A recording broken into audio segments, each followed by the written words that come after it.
Hi, I'm Wendy from Shiny Happy World, and this is the Snowy Owl applique pattern. Here's how to make it. Okay, this is the video showing how to assemble the Snowy Owl pattern if you are not using a light box. So I've got all of my pieces prepared. That means I've fused the paperback fusible adhesive to the wrong side of the fabric, and I've cut it out on the solid line. The dotted lines all are placement guides showing you where applique pieces are going to sit on top of this piece, and I've transferred all of those lines to the fabric side so that we'll have those as a guide when we peel this backing off. And you can do that, you can hold it up to a window and you'll be able to see the lines very clearly through it, even through dark fabric. I could even see the lines through with this solid black fabric. You can see it just a little bit.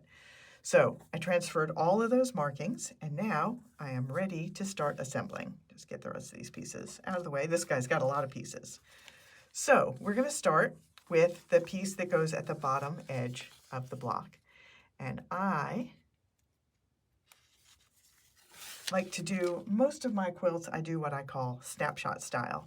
So I want it to look like I have snapped a photograph of this snowy owl and I've just zoomed in to focus on his face. So he has a body, it's just cropped out of the picture. And to get that look, you line the straight edge at the bottom of the piece with the raw edge at the bottom of your block. And that way, when you sew all the blocks together, when it's all done, those will be, that seam, that raw edge is going to be buried in your seam allowance, and it'll give that look of a snapshot. So that is the bottom of the owl's body, and then we're going to do the back part of his head. So snowy owls are often all white, but the females and the juvenile owls have some speckling, either gray or black speckling, in the shoulders of their body and around their heads, especially in this little kind of widow's peak on their heads. So I've used this gray gingham print, ginghamish. Now we're going to put the white belly on, and I'm going to just position this. I positioned the head so that it covered that line there, and then I know I've got good overlap. And I'm going to do the same thing with the belly. There's a line here, and I'm just going to position it so it covers up that line. And now we've got his face, which we're going to do the same thing.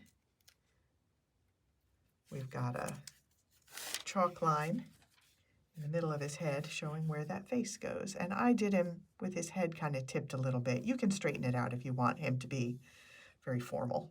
I wanted to get just a tiny bit playful with it, but you could tip it even more if you really wanted to add more playfulness to him. But I'm going to make him pretty much like the pattern is drawn, just to not confuse people. All right, so now we get into all of the little details. So he's got two eyes. They've got kind of golden eyes. We're going to position those where the eyes are marked. Let me show you the placement guide. So this is the placement guide, and it tells you all of the pieces are numbered, and so this tells you what piece is what.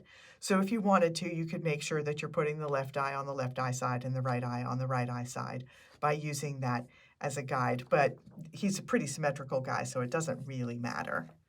Just tuck that out of the way. Now we've got the other eye. So this is eye number 6. Which goes on this side. And then we're going to put some pupils in place.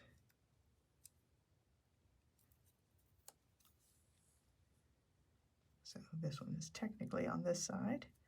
And I'm kind of lining up that line so that all of those lines are lined up on the top there. That's where the eyelid is going to overlap both the golden eye and the pupil part of the eye. Let's go ahead and put those eyelids in. So this is piece number 10, which goes over here. And piece number 9 goes on this side. And now he just needs his little beak. Sometimes on a snowy owl, their beak is almost hidden because the feathers kind of cover it up, but it is darker.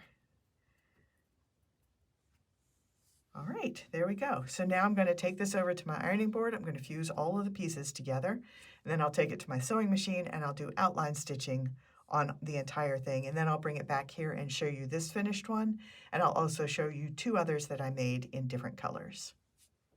All right, here is one finished snowy owl, and I've got a couple of different color versions that I made. This one has a little bit more speckling, a little bit more clearly defined speckling on the outside edges of his body. And I did one more version.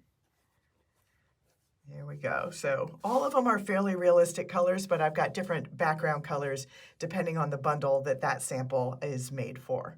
So that is the new Snowy Owl pattern. I'm Wendy from Shiny Happy World, and I'll see you next time.